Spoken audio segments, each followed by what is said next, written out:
sono andate come dovevano andare, ma ecco, adesso lo vedo. fa lo stesso. Penso che siamo live Penso adesso. che siamo live. I think we're live. We are going to do this interview in 2 languages today. No, I am just kidding. We don't have no subtitles, but someday we will. Someday we will in many different languages as it should be.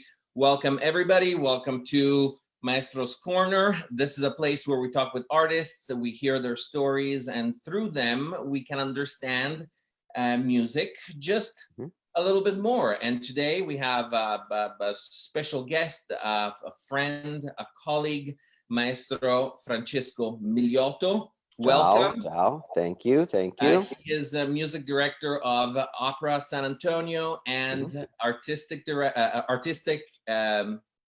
advisor to of the Florentine Opera. Sì. Among the other million things that he is always involved in. Please tell us what else you do. Well, in addition to those 2 posts, I also am on music staff at Lyric Opera of Chicago, and I'm also on music staff at the Santa Fe Opera. And then I do as much guest conducting and coaching because, like you, I'm a pianist as well. So do whatever guest conducting I can do and whatever coaching I can do. So just because we are not busy enough, right? We are not busy enough, and we have to occupy our the 3 seconds that we have. Fill every second in the schedule. Something else. Everything in the schedule. First question: Are you safe? Are you healthy? Where are you right now? How's your family? Yeah. Please tell us. So far, thank goodness, we're all safe and healthy. My wife and I, Joni Schultz, and I are here in Chicago, in our condo. My family, my parents and my brothers live in Canada, just outside of Toronto, in Brampton. So they're there and they're all safe. Nieces and nephews, okay. La mia nonna, my grandmother of course, I've got tons of family still in Italy. So nonna is in Sicily. She's doing okay. We were a little worried. She was a little bit sick at the very beginning of the virus in February. There was just a cold. So she's doing well. She just turned 90 a few weeks ago. Oh, God bless her. Yep. Beautiful. And most of my relatives there, everybody in Milano that is going through the toughest time, northern Italy, they're starting to open up. They're starting to, I bar, everything is here, ristoranti. Yeah, so things are starting to open up a little bit over there, but thank goodness for the most part, for all parts of my family is safe and obeying the rules. Very, very proud of my dad for obeying the rules. Not a person that likes to stay inside and stay held up all the time, Well, some of us tend to, I don't want to say some of us, I tend to trust doctors. I tend to trust scientists. Maybe they can trust me if they want a suggestion in what opera to listen to next time. There you go. Exactly. But if it's any medical things, I did not study of course, biology enough to know, or medicine for that matter, to know exactly what's good for me medically. Of course. Maestro, dove in Italia? So you said Sicily. Any other places your family is from? Sicily. My parents are both from the same town, Cattolica Eraclea.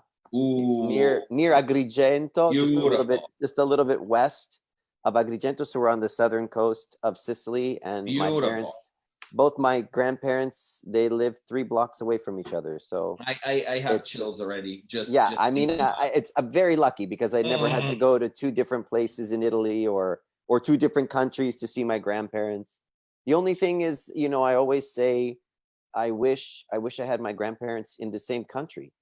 I've only seen my grandparents when we would go to Italy, and the very rare times that they would come here. And my nonna that's alive now is my last grandparents. So it's always when people are like, complaining that they have to go to their grandparents' house or this or that, or they love going to their grandparents' house every Sunday or whatever it is. We couldn't do that unless we were in Sicily. Exactly. And you cannot, and you can never do it often enough. And when you go to Sicilia, you probably enjoy Oh my lemons God. that are the size of my head, Yeah. and oranges that look That like are the watermelons. size. I Yeah, mean, exactly. it's incredible. Yeah. You smell it from 3 miles Yeah. away, and It's the it's most an incredible experience. place. It's like a human experience. You smell Yeah. it, you touch it, you taste it Yeah, when you're when so you're close there, to the sea, and our town is in between, in the valley of a couple of mountains, and Yes, in the sir. 1600s it was right on the coast, and then they took it and moved it in when the sea started to eat a little bit of the land. But Beautiful. it's an incredible place. I love to go, Beautiful. and every time I go to Europe or Italy, I try to at least find a flight to Palermo and And go just see go. my nonna, go see Well, everybody there. so this is the problem when there's two Italians talking to one another. We always Mhm. digress. Number one, Number two, one. the conversation always ends up on food. Yeah, And food in Italy. always either Yeah. food or vino, Yep. whichever. It just ends up there. And my So, cousins do food. One of my cousins owns a restaurant, and the uh-huh. other one owns a bakery. There we go. And they used to, when I was a kid, they with my aunt, my Ziana, they had a butcher shop. So there was always Perfect. never You just go always have food there, in the and house. then before you go to the beach, stop by the bakery, get what you want, stop by the pizzeria, get what you want, Always, and then go always to have the food in the beach for house. 12 hours and then come back. Good, That's good. how we grew up. Yeah. So, how does an Italian that was born in Canada, right? You were born there? Born in Toronto. Born in Toronto, whose name is Francesco, Hmm. become a conductor? So I was in elementary school. I can't remember, probably grade 4, something like that. And I think it was grade 3. And I came home from school one day, and my father had bought a piano and put it in my bedroom. Surprise? Last like a Yeah, surprise gift? I never asked for a piano. Never. Uh, He organized the piano lessons for me and Good said, for him. you're going to take piano lessons. I never played a piano before. I never asked for piano lessons. We didn't, nobody was singing around the house. Nobody was Yep. playing before. There's no sense of that or anything. So I ended up starting to play the piano, and I played because I was told I had to play, and I went, and turns out I wasn't so terrible at it. And from there, I went, of course, then you want, the better you get, the more you want to play. So I wanted to be a concert pianist. And I went to my undergrad for a piano performance at the University of Western Ontario.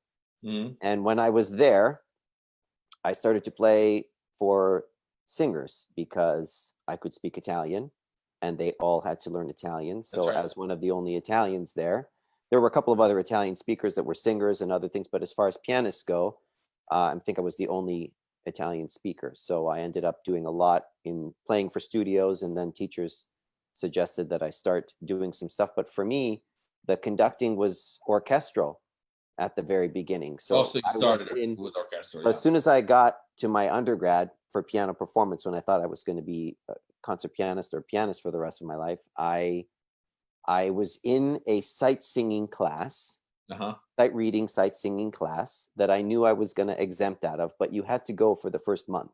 Yep. You couldn't take the test You just until yeah. October or whatever it was or something.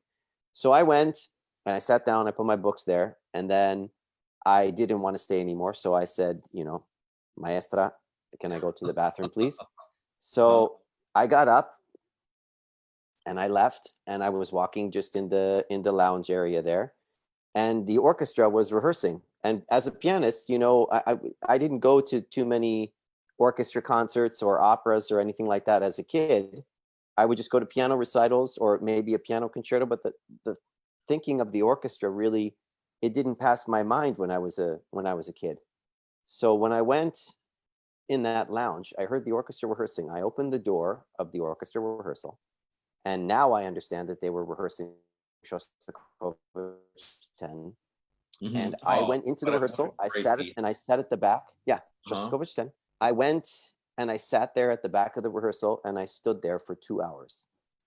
I left my books. Mhm. I left my bag. I left my coat. I left everything in the class there, the sight singing class. Mhm.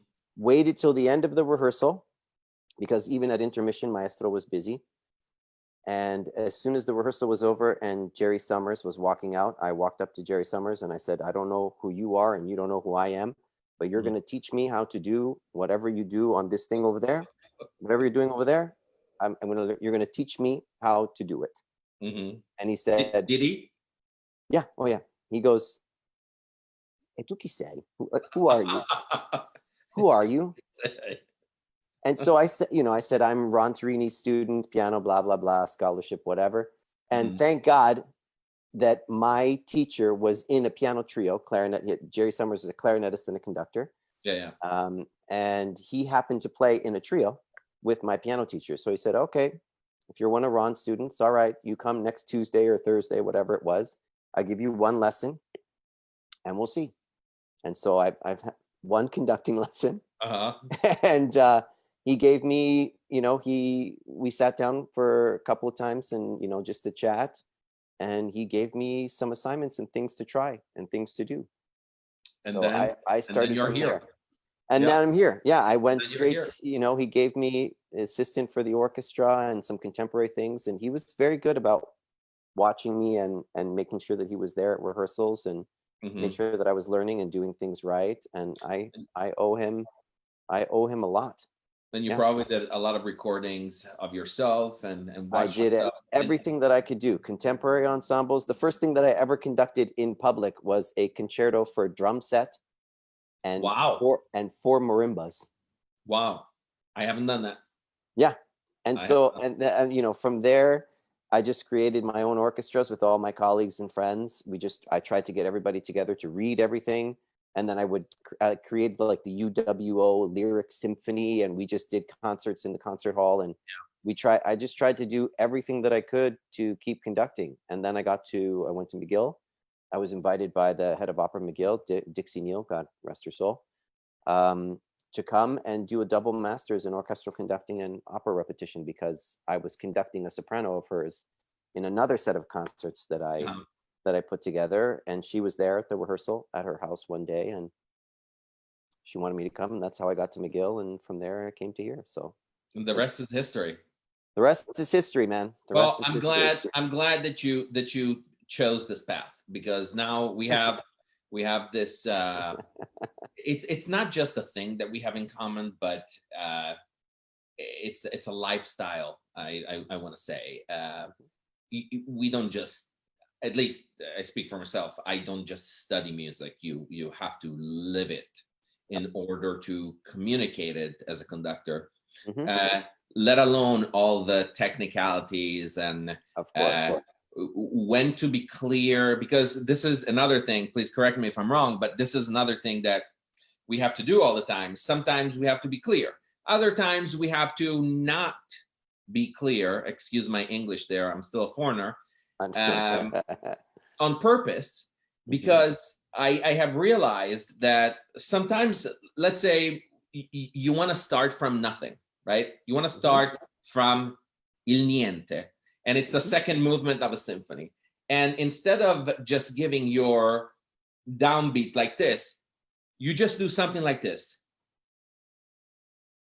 And they are like, where do I start? Do I start here? Do I start here? So one person starts, and a second person starts, and a fourth person starts. And magic happens. Yes, sir. Magic and trust. Lots of trust. Trust, exactly. It's just trust. It's a matter of trust, and really so they tell know. Me about that. Tell me about trust. I mean, what is conducting? I get this question constantly, and I like to ask my conductor friends. What do you tell an audience member besides, it's not waving my arms? Because sometimes I'm not even waving my arms. Tell me about it. Trust. What about trust? Trust. What I mean, it's we don't make sound. We don't make sound. We have to trust that they are going to play when we want them to play and how we want them to play, which is why we rehearse and all of these things. But there is a great amount of trust that you need to have in the leaders of the sections, really in every player, all the way to, to the backs of the sections. And that's what, that level of trust and collaboration that they learn me and I learn them. It's not just me always. I don't like conductors that always push to try to get something. For me, when you make it so that there's resistance on both sides and you can live somewhere here all the time, this is the place that I like to live in, because then they can be a little bit free to do something and you listen and you notice and you can go with that. Like our conversation, like we were saying in Italian before, our conversation, these could be the questions, but it could also go here. In fact, it's going there. Yeah. It's going there already. Right. But it's the same as I mean, for me, okay, aside from, of course, you need to know the music, they need to trust that you know, of course, that whatever, all of those things aside, the actual moments of rehearsing, the actual moments of performing, as you know, and opera is the best example of that, you know, and I think it's wonderful. I think it's, for us, being in opera and that flexibility with singers and that difference that it is every day. That's what I'm talking about. That trust that you have with the orchestra, with that flute player that's taking this breath here, or that's doing this a little bit slower today, a little bit, all of those things. I would never want to make every performance that I do the exact same.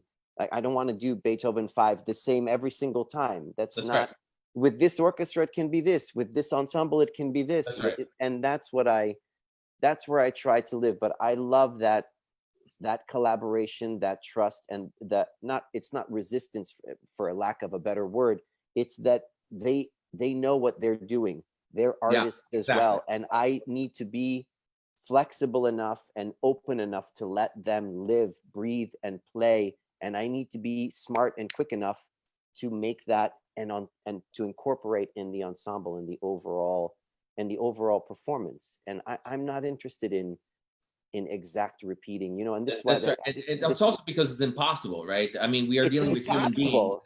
And why even try? For what? If you and I were to do this in about this again, like tonight, right, and me asking you the same questions, the answer, even though the meaning would be the same, but the words are completely different. And so that's what I'm trying to do. That's where I love to live, because for me, it's, of course, they trust that I know the music. They trust that I have an idea and a vision, and I trust that they know the music. They know what they want to do as well, or they're willing and courageous. I always say coraggio. We need to be courageous. You need to have courage to do what we do and to do it well. And you, as conductors, we need to have the courage to be able to let them do what they do. And that's why it's not just uno, due, tre, quattro. It's nothing to do. I mean, not nothing to do with it, but it's more than, you know. Back to the original question. You know, everybody says, "What do you really do there? You just stand there and you wave your arms." Yeah. It's. I mean, just a little bit more than waving my arms. It's complex. That's why there's complex. I'm sure that when they ask you that same question, you've gotten this question a million times. Yes, there is always a pause. Yeah. Because you have to think. Now, what do I say? Now, which tiny part of all the million things that I do is this person going to understand and appreciate the most? Exactly. And it's also, you know, it's one of the most difficult things that you probably have to do. Starting to just trusting someone the first 30 minutes that you work with them, someone that you have never met before. Right. Yeah, many times. And you have to establish that trust immediately, because it's the common denominator that will take you two from today until 6 weeks from now, until the end of each performance. Exactly. Yeah. And like I tell my son, you know, trust, it takes time to build trust, but in this case, it just needs to happen. It's a process that needs to be sped up, right? Yeah. Yeah, but it's, you know, for us, I think it's, I you know, thinking of other people that, you know, for us, we have the music printed on paper. We know we should all be coming from the same approach, you know, It just depends on what, of course, whatever you think is important, and then of course there's technical things, all of that.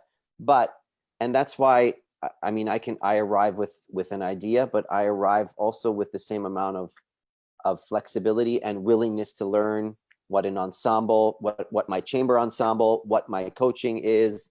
That's what I love about coaching. It's also about learning the language that they speak, what speaks to that particular singer. It's not just, I'm not being coached. I'm not trying to force what I need to say or my vocabulary onto someone else.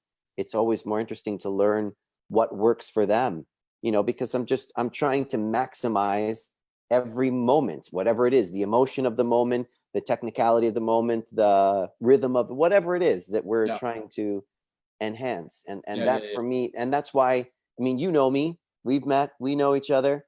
Everybody that knows me that's watching, can you imagine me spending my life by myself in a practice room?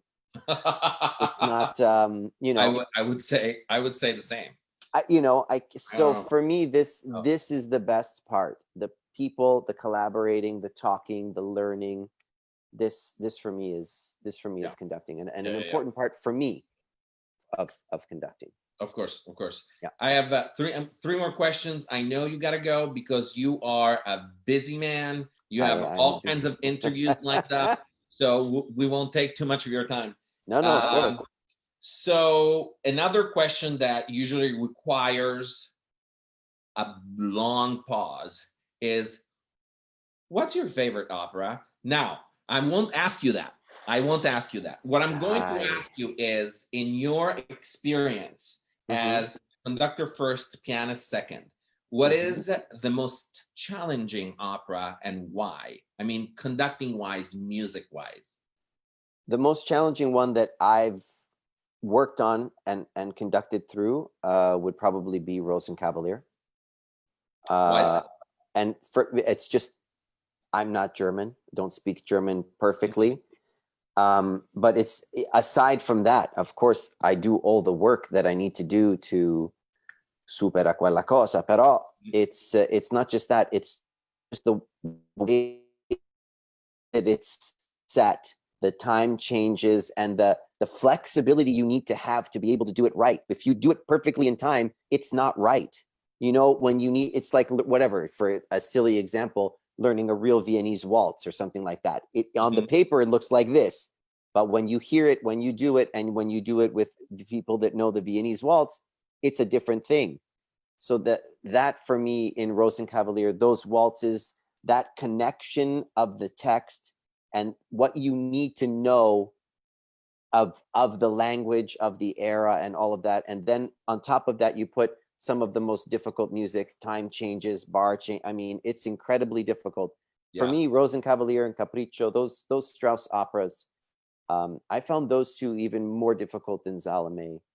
And also because Strauss has a very specific way he writes music for orchestra. He orchestrates certain things, right? Oh my goodness. Yeah, so, sometimes I it took me a while to understand why sometimes 30-second notes had accents on them, and the tempo is fast, and I'm thinking, there is no time to put an accent on this note. And no way.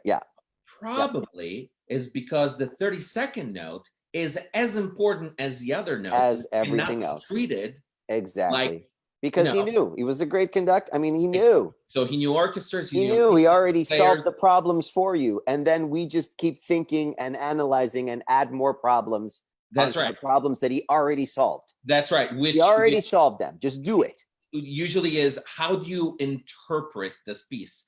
Yeah. I don't have to do much. Like 90% of the time, if you know the style, know the language, know how it's written, no music, no rhythm, no phrases. Yeah. I mean, it's about just doing it.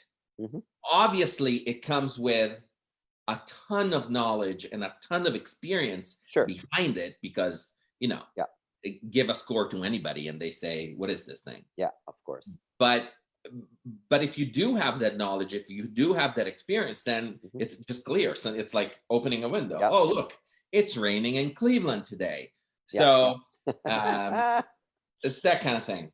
Do you have suggestions for, this is a big question, but let's see if you can summarize a couple of suggestions for young singers today. They are done with their bachelor's and master's.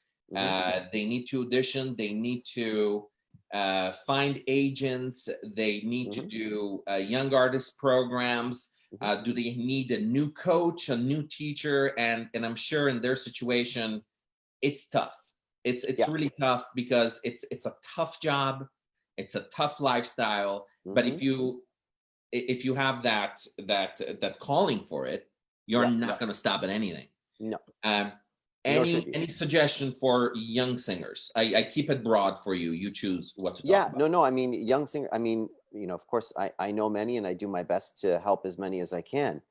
Of course, auditioning for all of the young artist programs, summer ones. Anyone from Glimmerglass, Santa Fe, of course. So that's probably number one, right? Number one. Those summer programs, especially American summer programs, are fantastic. If you are able to go and do something in a foreign country where you can master another language, if you can find one in Italy, or I mean, I always say Italy because la madrelingua dell'opera. I think it's the, or anywhere, France, German, of course, and then of course in Germany, the most amount of opera houses and fest, all of those things. If that is a lifestyle that you would want to do, of course, I would suggest those two countries first. Of course, England and anywhere. But other than that, I always say, and this is the thing that I think a lot of singers don't do or don't maximize. A lot of people. You need to connect those 6 degrees away from Kevin Bacon. You need to figure that out, and you need to figure out who you've sung with, what conductors, what directors, and then find that circle of people. And you have to be bold sometimes, and you need to take the risk, and you need to write an email, or you need to say, hey, I know this conductor that's on this roster, or maestro or maestra, whatever. It doesn't make any difference. La regista that's everyone has their own cycle of connections, and I think it's very important to maximize those, especially if you're lucky to be in a production anywhere. Those people might have agents that might be coming that day to see a performance, and you should try to meet them. You know what I mean? Or send an email and say, if you have a minute for coffee, or you don't, but okay, you were at the performance. Thank you so much. What did you think? Is there anything you would suggest? Maximizing your connections, I think, is really important for young singers. I really do. And of course, you need to have, everyone has this already, but a website that lists your repertoire, of course, lists what you've done, and lists it, where you studied, all of those things, but lists the repertoire that you've done with good quality, even if I'd rather less, but good quality when I'm looking for something, and good variety, than a ton of things that I can't see you in, or, just make sure that whatever you're trying to do with that piece of audio or that piece of video is maximized the entire time. And it's clear. That's right. It's clear what it is. Yeah.